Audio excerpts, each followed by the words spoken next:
In this video, we'll enhance the flow we built in the previous video.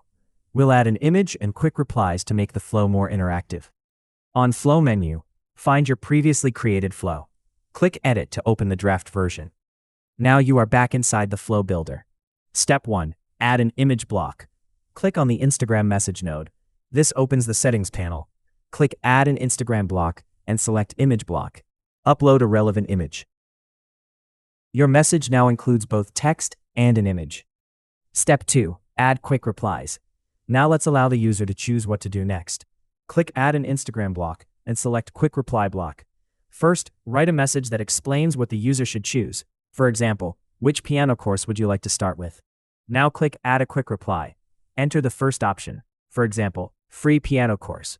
Click Add a quick reply again. Enter the second option. For example, online piano training. You can define up to 13 quick replies. Step 3. Connect quick replies to new steps. Each quick reply has its own handler. Using it, you can create a separate path for each user choice.